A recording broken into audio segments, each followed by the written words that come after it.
உலகெங்கும் வாழும் அன்பு தமிழ் நெஞ்சங்களுக்கு வணக்கம். புத்தம் புது பொலிவுடன் உங்கள் NBC செய்தி மடல் ஹாட் டாக் நிகழ்ச்சி இந்த நாளை சந்திப்பதில் மிக்க மகிழ்ச்சி. அன்பு நேயர்களே, உலகளாவிய தமிழ் சொந்தங்களே, வார வாரம் புதிய புதிய கேள்விகளும் வேதத்தின் ஆழ்ந்த கருத்துகளையும் நீங்கள் தெரிந்து கொண்டு வருகிறீர்கள். தொடர்ந்து நிகழ்ச்சியை பாருங்கள். அதே வகையில் இந்த நாளில் நமது கிறிஸ்தவ பெரியார் டாக்டர் பீட்டர் சாலமன் ஐயா அவர்களை சந்திக்கலாம். ஐயா வணக்கம். ஐயா வணக்கம். சொல்லுங்க. நம்முடைய நிகழ்ச்சி உலகளாவிய தமிழ் சொந்தங்கள் மத்தியில பெரும் வரவேற்பு பெற்றிருக்கு. அதனுடைய பெருமை, அதனுடைய புகழ் இறைவனையும் உங்களையும் சாரும். ஐயா நன்றி நன்றி. மனசாட்சியும் அறிவும் ரெண்டு ஒன்றா வெவ்வேறு? ஐயா, இந்த மனசாட்சி அறிவு என்ற இந்த ரெண்டு வார்த்தைகளையும் முதல்ல ஆங்கிலத்தில் கவனிக்கணும். மனசாட்சி என்பதை கான்ஷியஸ் என்றும் அறிவு என்பதை நாலேஜ் என்றும் சொல்கிறார்கள். இந்த ரெண்டு விஷயமும் இந்த MRI ஸ்கேன் ஆப்ரேஷன் இது மூலமாக நம்ம தெரிஞ்சுக்க முடியாது. ஹார்ட் ஆப்ரேஷன் பண்ணலாம், கிட்னி ஆப்ரேஷன் பண்ணலாம், மூளை ஆப்ரேஷன் கூட பண்ணலாம். ஆனா அறிவு ஆப்ரேஷன் பண்ண முடியாது, மனசாட்சியை ஆப்ரேஷன் பண்ண முடியாது.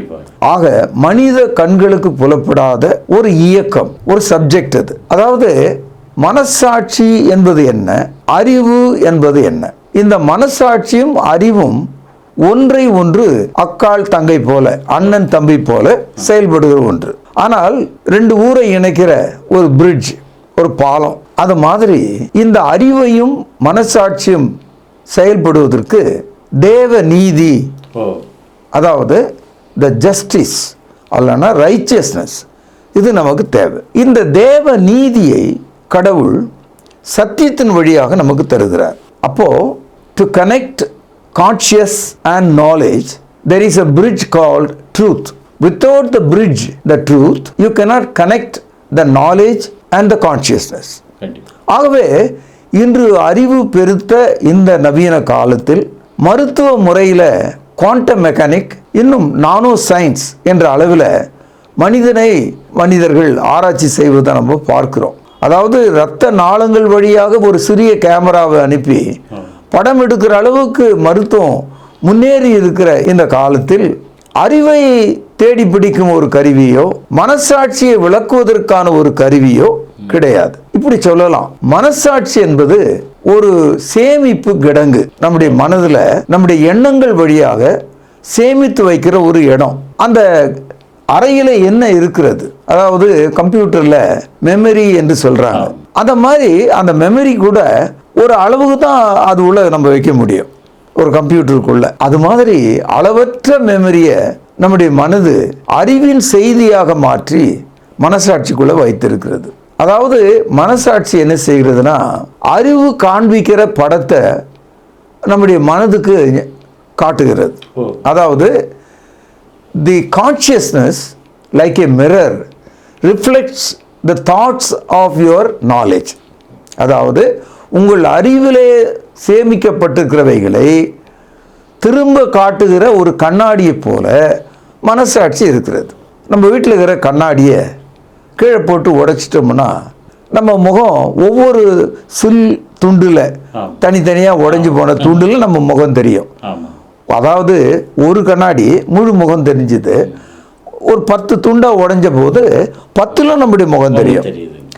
ஆனால் அதே கண்ணாடியை சுத்தியால பவுடர் மாதிரி நறுக்கிட்டீங்கன்னு வைங்க, தூளாக்கிட்டீங்கன்னு வைங்க, எதுவுமே தெரியாது, எதுவுமே ரிஃப்ளெக்ட் ஆகாது. அதுபோல மனசாட்சி கூட ஒரு கட்டத்தில் கடினப்படும் போது அந்த மனசாட்சி இருண்டு விடும். கண்ணாடி இருண்டு விட்டது போல கண்ணாடி உடைந்து மிகவும் தூளாக மாவாக மாறிவிடும்போது காட்சி பொருளாக அறிவு நமக்கு தெரியாது. அப்படிப்பட்ட ஒரு நிலையில தான் சொந்த தகப்பனை மகன் கொள்றான், சொந்த அண்ணன் தம்பியை கொள்றான், உலகத்தினுடைய சொத்தையெல்லாம் ஒருவன் எடுத்துக்கொள்கிறான். இன்னைக்கு மனைவி புருஷனை பார்த்து மனசாட்சி இல்லாத ஆளு, மனசாட்சி இல்லாத பெண், மனசாட்சி இல்லாத அரசியல்வாதி, மனசாட்சி இல்லாத அரசாங்கம், மனசாட்சி இல்லாத மதம். இன்னைக்கு இந்த மனசாட்சியை பத்தி ஏராளமா எல்லாரும் பேசுறோம். எல்லா மதங்களையும் மனசாட்சியை பற்றி பேசுறோம். ஆனா மனசாட்சினா என்னன்னு கேட்டா அதற்கான பதில் மட்டும் அங்க இல்லை. அப்போ பதில் இல்லாம மனசாட்சியை பத்தி குழந்தைத்தனமா நம்ம பேசுறோம். We talk like a child about consciousness. without the knowledge what it is. இன்னைக்கு எல்லா மதங்களிலும் மனிதர்கள் மனசாட்சி பற்றி பேசுகிறாங்க. கடவுள் இருக்கிறார் என்கிற ஆளும் மனசாட்சி பற்றி பேசுகிறார், கடவுள் இல்லை என்று சொல்கிறவரும் மனசாட்சி பற்றி பேசுகிறார். இந்த ரெண்டு விஷயத்தில் எனக்கு எந்த அக்கறையும் இல்லை என்று சொல்கிற ஆளும் மனசாட்சி பற்றி பேசுகிறார். இது ஒரு கேலி சிரிப்பான ஒரு விஷயம். யார் எதை பற்றி பேசுறது, யார் எதை பற்றி பதில் சொல்கிறாங்க அது நமக்கு ரொம்ப ஆச்சரியமாக இருக்குது. காரணம், மூளையை ஆப்ரேஷன் செய்கிறத இன்றைக்கி நீங்கள் கேள்விப்பட்டிருப்பீங்க. ஆனால் மனசாட்சியை ஆப்ரேஷன் செய்ய முடியாது, அறிவை ஆப்ரேஷன் செய்ய முடியாது. அப்படி இருக்கும்போது இந்த இரண்டையும் அழுத்தம் திருத்தமாக ஒவ்வொரு நாளும் அறிவை பற்றி பேசுகிறோம், மனசாட்சியை பற்றி பேசுகிறோம். இந்த மனசாட்சி எப்பொழுது நமக்கு உருவானது அப்படின்னு ஒரு கேள்வி நீங்கள் கேட்டீங்கன்னா, ஆதியாகமம் 2வது அதிகாரம் 17வது வசனத்தில் நீங்கள் அதை புரிந்து கொள்ளலாம்.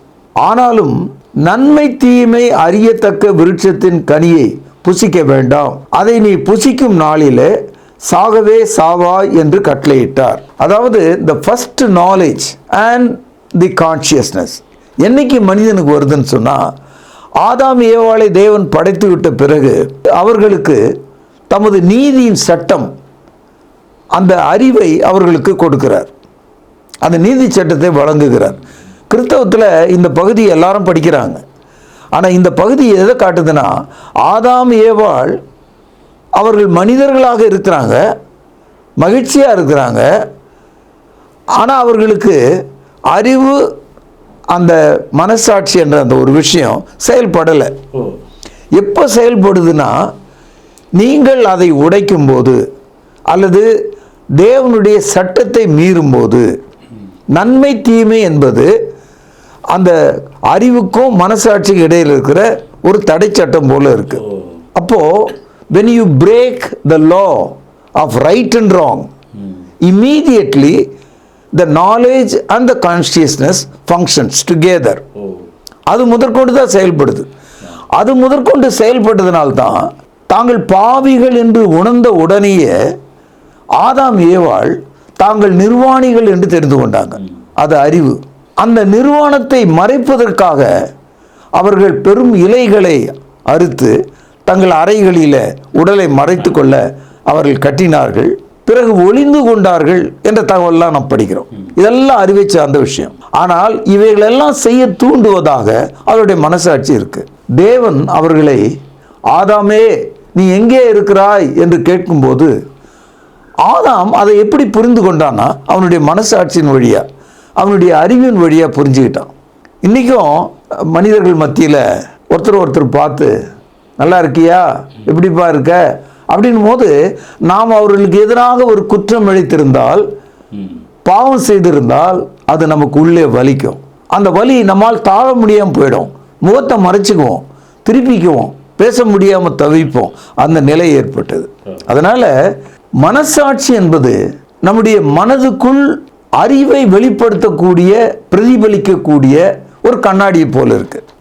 ஆனா அது ஒரு சேமிப்பு கிடங்கு, ஏராளமான தகவல்களை அங்க வச்சிருக்கு. இந்த மனசாட்சி சரியா இருந்தா தான் துல்லியமாக அறிவோடு நாம் நடக்க முடியும். இந்த இடத்துல மனசாட்சிக்கும் அறிவுக்கும் இடையில நாம் முன்ன சொன்ன மாதிரி ஒரு பாலம் போல சத்தியம் இருக்கிறது. சத்தியம் என்பது தேவனுடைய வார்த்தை. தேவனுடைய வார்த்தை என்ன சொல்கிறது?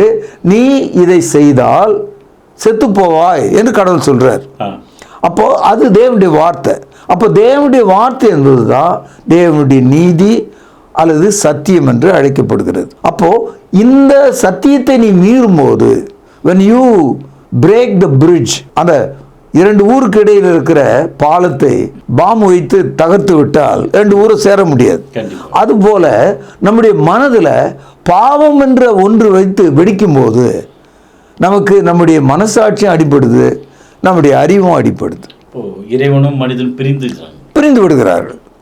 அப்போ இறைவனும் மனிதனும் பிரிந்து விட்ட நிலையில பிரிந்து போன மனிதன் அவன் மனசாட்சியை பற்றி பேசுகிறான், அறிவை பற்றி பேசுகிறான்.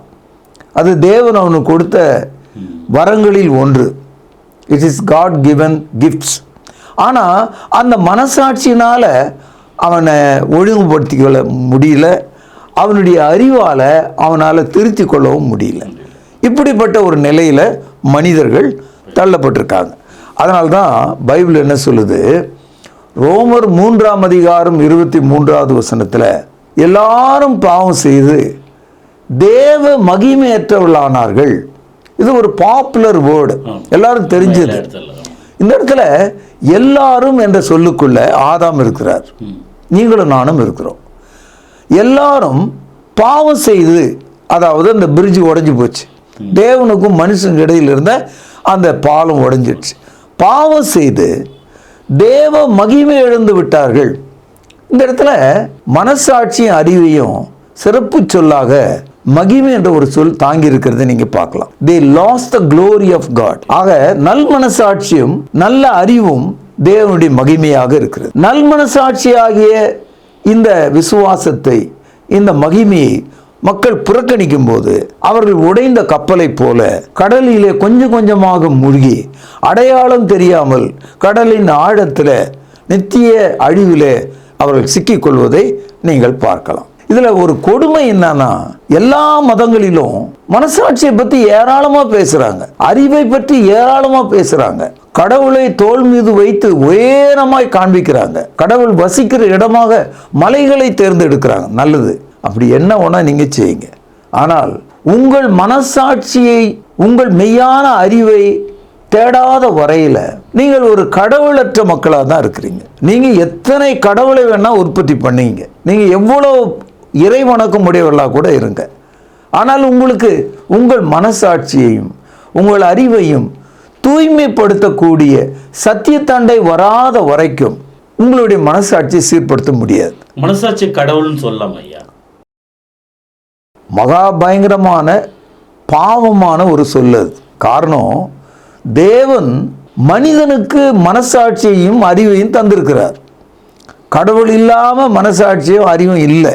It was God created conscious and knowledge. It's God given. அப்போ தேவன் அதை கொடுத்திருக்கிறார் என்று சொன்னால், கொடுத்த ஒரு பொருளை, அதாவது creature, creator, God is the creator, consciousness and knowledge are the creatures உங்களுக்குள்ள இருக்குது. அப்போ சிருஷ்டிகரை கடவுள் என்று பார்க்காமல் சிருஷ்டியை, கிரீச்சரை நீங்க தேவன் கடவுள் அப்படின்னு சொல்லிட்டீங்கன்னா அது எவ்வளவு பெரிய ஃபால்ட்னு நீங்க பாருங்க. ஆகவே நிச்சயமாக மனசாட்சி கடவுள் இல்லை. ஆனா இன்னைக்கு சமுதாயத்தில் பார்த்தீங்கன்னா ஒவ்வொரு மனிதனும் சாப்பிட்டு கை கழுவி வாயை கழுவுவது போல எல்லா குற்றங்களையும் எல்லா பாவங்களையும் மலை போல செய்துவிட்டு சமுத்திரம் போல நிறைந்திருக்கிற அவங்களுடைய உள்ளத்துல ஏதாவது ஒரு விவாதம்னு ஒன்று வந்தா ஒரே அடியா ஒரே போடுவாங்க. நான் என் மனசாட்சியின்படி சுத்தமா இருக்கேன், என் மனசாட்சி கடவுள், நான் என் மனசாட்சியை நம்புறேன். உங்க மனசாட்சி கண்ணாடியா இருந்தா தான் உங்க உருவம் தெரியும். கண்ணாடியை உடைச்சு மாவு ஆகிட்டீங்கன்னா ஒண்ணுமே தெரியும், செத்த மனசாட்சி அங்க இருக்காது.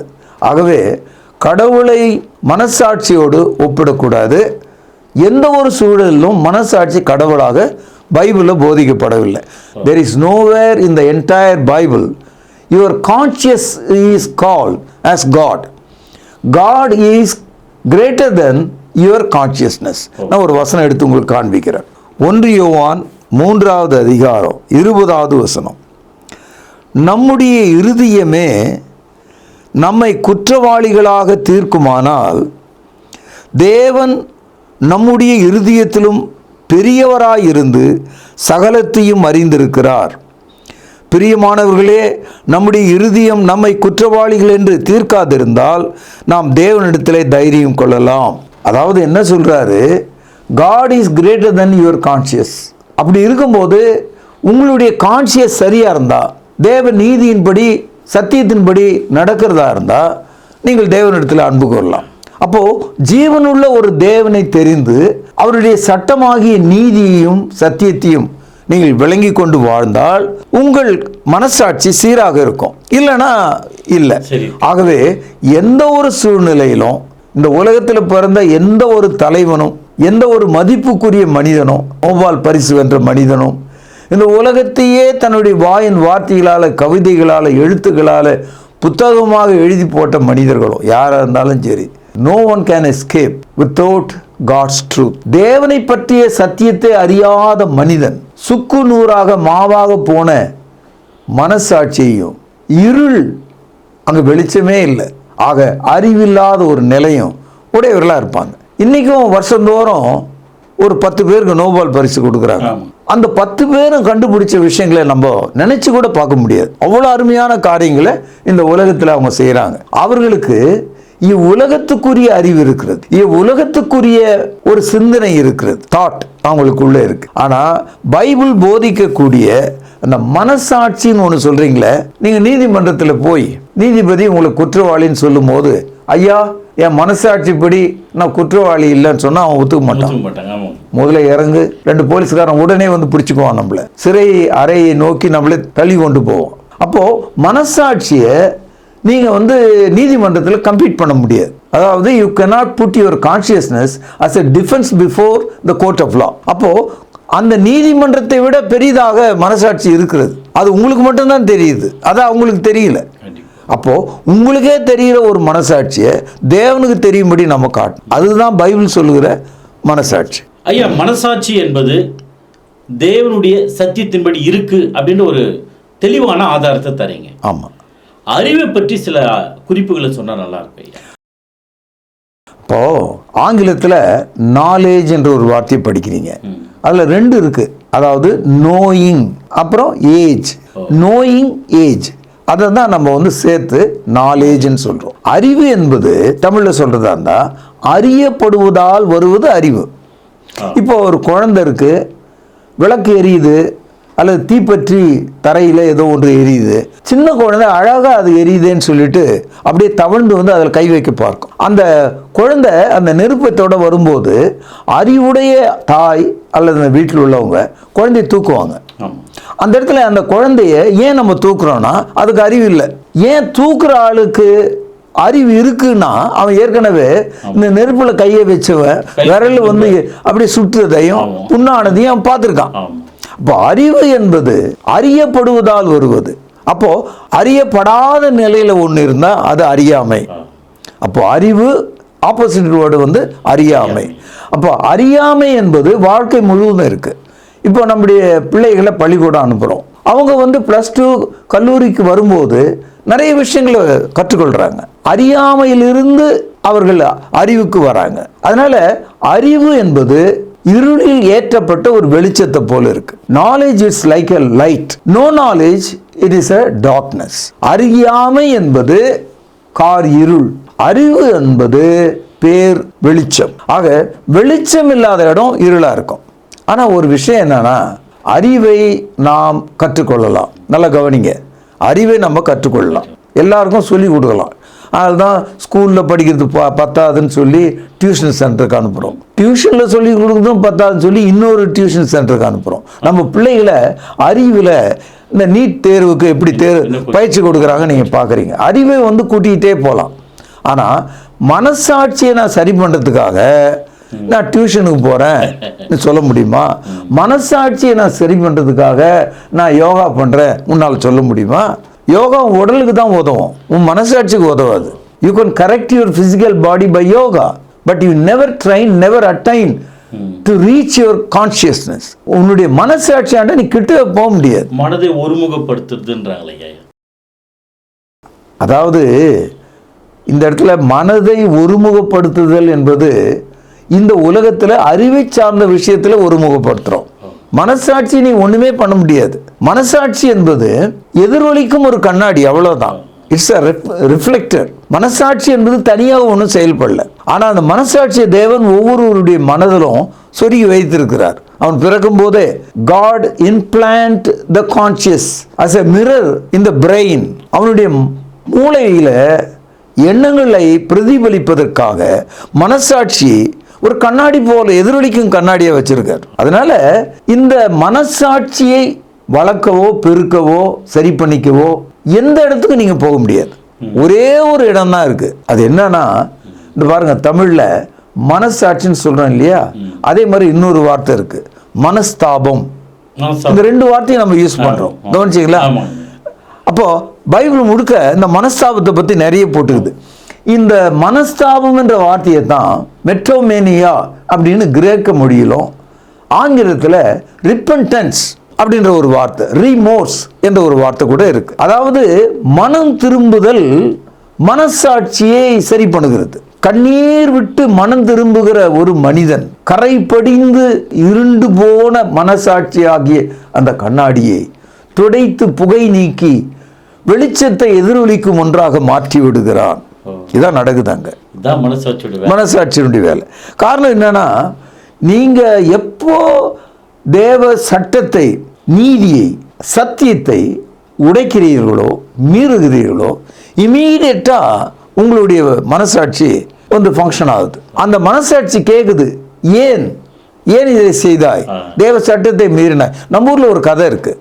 ஆனா அந்த கதை வந்து ஆச்சரியமா இருக்கும். உங்களுக்கு சொன்னா, சின்ன வயசுல இருந்து நீங்க கேட்ட கதை தான். அதாவது வேதாளம் முருங்கை மரத்துல ஏறிக்கிட்டு ஒரு கேள்வி கேட்கும். அந்த கேள்விக்கு நீ பதில் சொல்லலாம். அது சொல்லும், உன் தலை வந்து 1000 சுக்கலா உடைஞ்சிரும்னு சொல்லுவாங்க. நம்ம கதைகள்ல கேட்கிறோம். இந்த இடத்துல வேதாளம் என்பது எது, முருங்கை மரம் என்பது எது, கேள்வி என்பது எது? அதாவது மனிதனுடைய மனசாட்சி உடைந்து போனதுனால அவனை திருத்துவதற்கான ஒரு பதில் தேவை, ஒரு வழி தேவை. அதை தான் நம்ம கிழவி கதைகள் இதை நுழைச்சி இருக்கிற மரத்திலேயே சாதாரண காத்துல அப்படி உடைஞ்சு விழக்கூடிய மரம் முருங்கை மரம். அது நம்முடைய வாழ்க்கையை காட்டுது. நம்ம வாழ்க்கையே ஒரு முருங்கை மரம் மாதிரி. இந்த இடத்துல வேதாளம் என்பது ஒரு கற்பனை வடிவம்.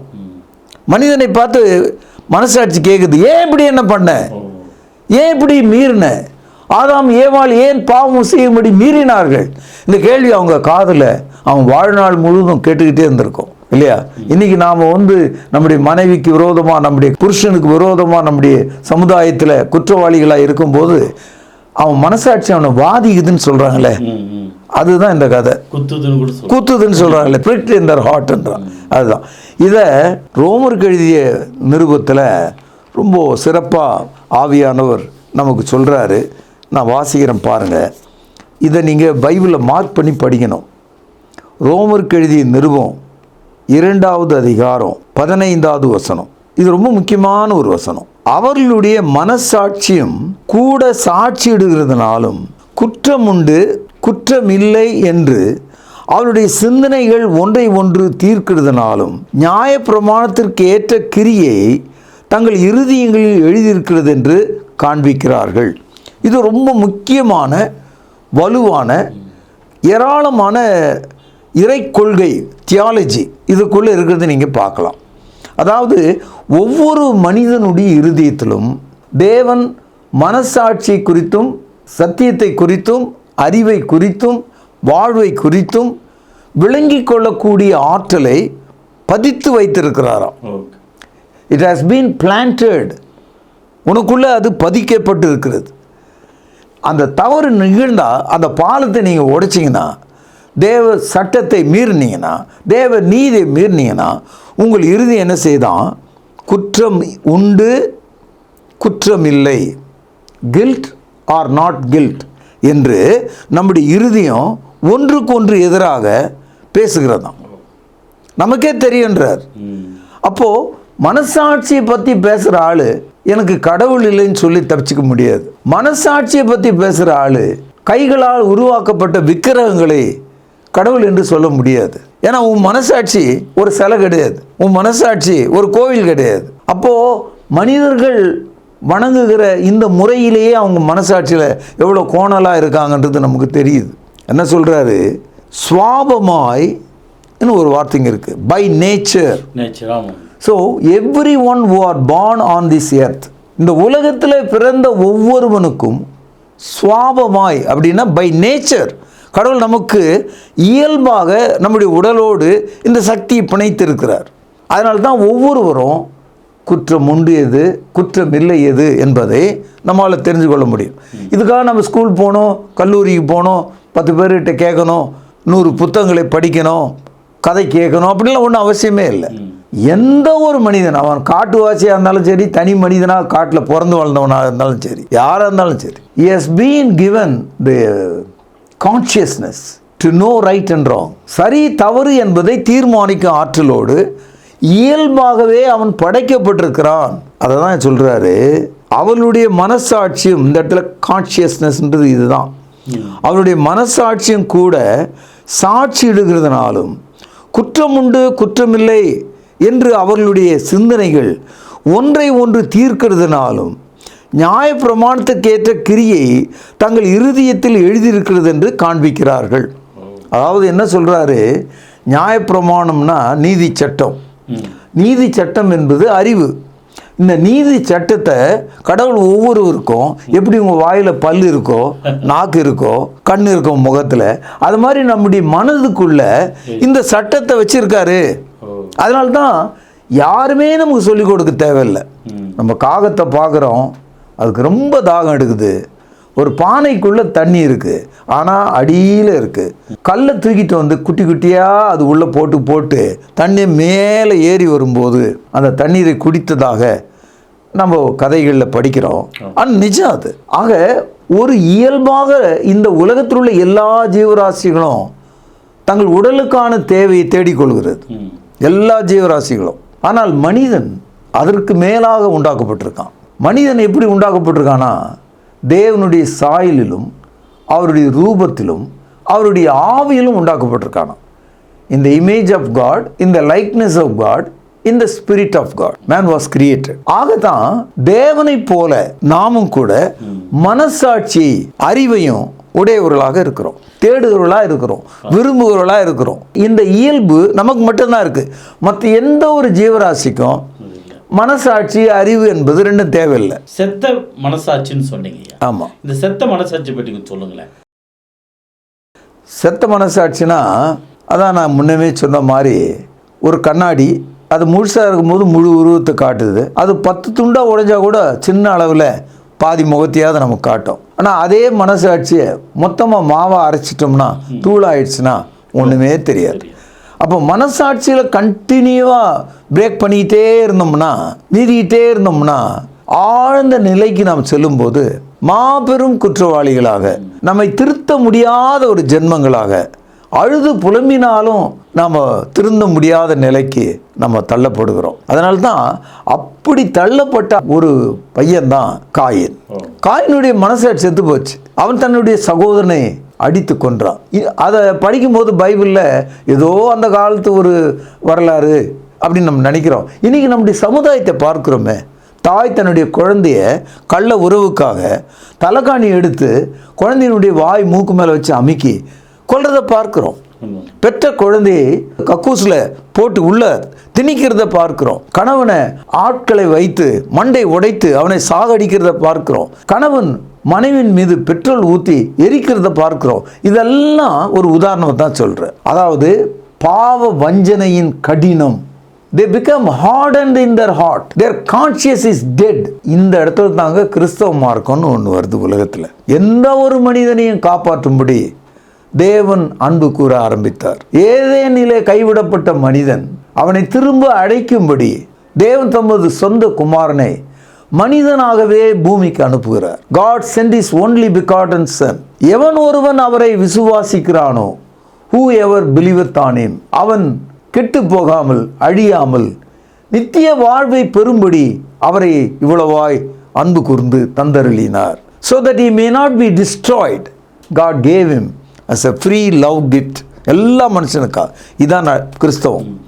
கிறிஸ்தவம் என்பது பாவ வஞ்சனையில் மனசாட்சியும் அறிவும் இழந்த மனிதனை மீண்டும் அந்த பாலத்தின் மீது ஏறி வர, அவன் தேவனிடத்தில் திரும்பி வர தமது சொந்த குமாரனை உங்கள் வடிவில என் வடிவில சாயலில அவரை அனுப்பினார். இரத்தமும் தண்ணீரும் உள்ள அவருடைய உடல் வழியாக அவர் சிந்திய இரத்தத்தினாலே நம்முடைய பாவங்களை மன்னிக்கும் பிராய சித்தமாக அவரை தந்தருளினார். அதனால்தான் செத்த மனசாட்சியின் மீது தெளிக்கப்படும் இரத்தமாக இயேசு இருக்கிறார். எபிரேயர் 10வது அதிகாரம் 22வது வசனம். துர்மனசாட்சி நீங்க தெளிக்கப்பட்ட இருதயம் உள்ளவர்களாயும் சுத்த ஜலத்தால் கழுவப்பட்ட சரீரம் உள்ளவர்களாயும் உணர்வுள்ள இருதயத்தோடும் விசுவாசத்தின் பூரண நிச்சயத்தோடும் சேரக்கடவும். இந்த இடத்துல மனசாட்சி செத்து போச்சு. இயேசு கிறிஸ்து லாசருவை எப்படி செத்து அடக்கம் பண்ணப்பட்ட ஆளை வெளியே கூப்பிட்டாரோ அது மாதிரி இயேசு கிறிஸ்துனுடைய ரத்தம் உங்கள் இருதயத்தில் விழும்போது நீங்கள் அதை மனப்பூர்வமாய் விசுவாசித்து ஏற்றுக்கொள்ளும் போது உங்கள் செத்த மனசாட்சியை அவர் உயிர்ப்பிக்கிறார். உங்கள் துர்மனசாட்சி சுத்தமாக்கப்பட்டு தேவனிடத்தில் சேரும் மனிதர்களாக நாம் மாறுகிறோம்.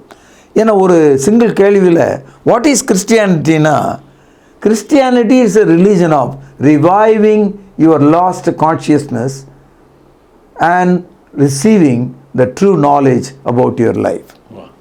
கிறிஸ்தவம் என்பது நீங்கள் இழந்துவிட்ட அந்த நல் மனசாட்சியையும் நீங்கள் கைவிட்ட அந்த அறிவையும் திரும்ப பெறும்படியாக கொடுக்கப்பட்ட ஒரு மார்க்கம்தான் கிறிஸ்தவம். ஐயா, இன்றைய என்பிசி செய்தி மடல் ஹாட் டாக் நிகழ்ச்சியானது மனசாட்சிக்கும் அறிவுக்கும் உள்ள அருமையான ஒரு விளக்கத்தை வேத ஆதாரங்களோடு சொன்னீங்க. ரொம்ப நன்றிங்க ஐயா. வணக்கம். என்ன நேயர்களே, தொடர்ந்து என்பிசி செய்தி மடல் ஹாட் டாக் நிகழ்ச்சியை பாருங்கள். அநேகருக்கு இந்த நிகழ்ச்சியை அறிமுகம் செய்யுங்கள். தொலைக்காட்சி மற்றும் சமூக வலைதளங்களில் எங்கள் நிகழ்ச்சி உடனுக்கு உடனாக வருகிறது. அதையும் பார்த்து குறிப்பெடுத்து அநேகருக்கு இந்த சத்தியத்தை சொல்லுங்கள். உங்களுக்கு ஏதேனும் கேள்விகள் இருந்தால் எங்களோடு கூட தொடர்பு கொள்ளுங்கள். அதுவரை உங்களிடமிருந்து விடைபெறுவது உங்கள் அன்பு அறிவிப்பாளன் சார்லஸ் எஸ் குணசேகரன். நன்றி, வணக்கம். தொடர்பு கொள்ள வேண்டிய முகவரி: திருமறை நேரம், 58 சர்ச் தெரு, குமரன் நகர், சென்னை 6,82,000. செல்போன் 9385500882.